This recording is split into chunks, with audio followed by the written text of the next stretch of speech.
جو قربانیاں جماعت احمدیہ پیش کر رہی ہے، آپ تاریخ عالم پر نظر ڈال کر دیکھیں،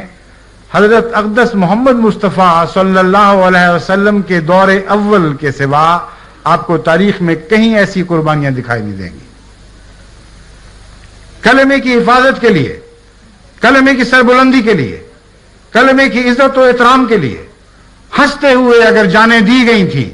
تو محمد رسول اللہ صلی اللہ علیہ وسلم کے دور اول میں دی گئی تھی، اور آج محمد رسول اللہ ہی کے دور آخر میں دی جا رہی ہے۔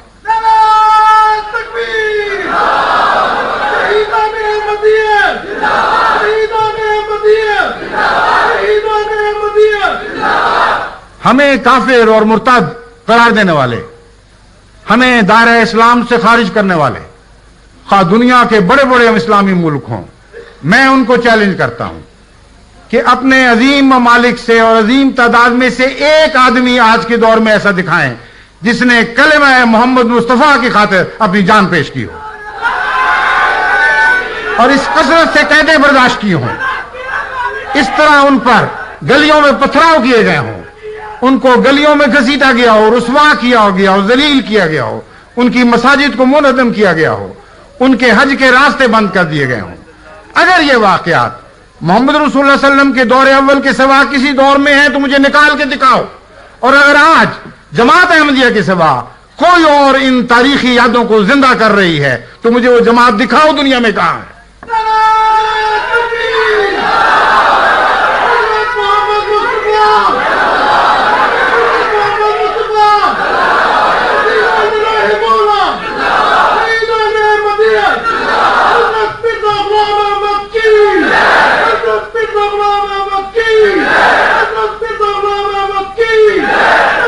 اے جماعت احمدیہ، اے جماعت احمدیہ، یاد رکھو کہ تم وہ سعید بخت جماعت ہو جس کو 1300 سال کے بعد پیدا کیا گیا اور اس الہی تقدیر کے تابع پیدا کیا گیا کہ وآخرین منہم لما یلقوا بہم، آخرین میں آنے والی ایک جماعت ہے جو آج تک نہیں مل سکی، مگر خدا ضرور اسے اولین سے ملا دے گا۔ تم اپنے دعوی کے ذریعے نہیں بلکہ اپنے نیک اعمال کے ذریعے، اپنی نیک قربانیوں کے ذریعے اولین کے ساتھ ملا دیے گئے ہو، اور دنیا کی کوئی طاقت اب تمہیں کاٹ کر ان اولین سے جدا نہیں کر سکتی۔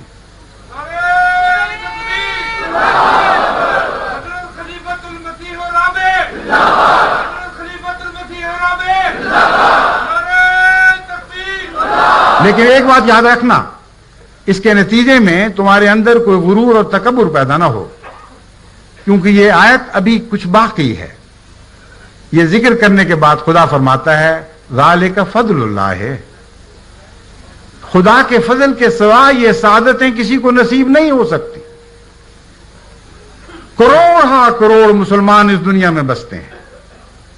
ان میں سے بعض اتنے امیر ہیں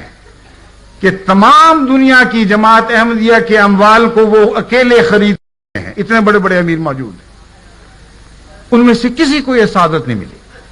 بس اگر زور بازو سے یہ سعادت حاصل کرنی ہوتی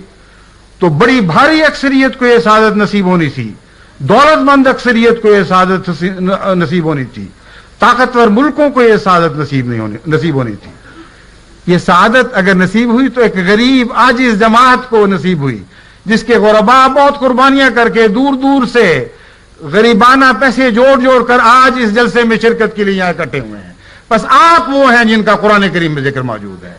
آپ وہ ہیں جن کو خدا نے یہ سعادت بخشی، مگر آپ کی کسی بڑائی اور مرتبے کی وجہ سے نہیں، آپ کی کسی خوبی کی وجہ سے نہیں۔ یاد رکھیں اور ہمیشہ یاد رکھیں ذالک فضل اللہ ہے یؤتی من یشاء، جب خدا کسی کو فضل بخشنے کا فیصلہ فرما دیتا ہے تو ساری دنیا آگ میں جلتی رہے، اس فضل کے ہاتھ کو روک نہیں سکتی، اور خدا کا فضل ضرور ان جماعتوں کو پہنچتا ہے جن کے حق میں وہ فضل نازل کرنے کا فیصلہ فرما دیتا ہے۔ یؤتی ہے من یشاء، جس کو چاہتا ہے وہ دیتا ہے، واللہ ذو الفضل العظیم۔ بس یہ فضل آپ کو عطا ہوا، اب اس فضل کی اپنی مزید قربانیوں کے ذریعے اور احمدیت سے وفا کے ذریعے حفاظت کرتے چلے جائے۔ میں خدا کی قسم کھا کے کہتا ہوں کہ محمد رسول اللہ صلی اللہ علیہ وسلم کے لیے تمام دنیا کو فتح کرنے کے لیے دن قریب سے قریب تر آتے چلے جا رہے ہیں۔ بس شیروں کی طرح آگے بڑھیں اور مخالفتوں سے بالکل نہ بڑھائیں، خدا آپ کے ساتھ ہے، خدا آپ کے ساتھ ہے۔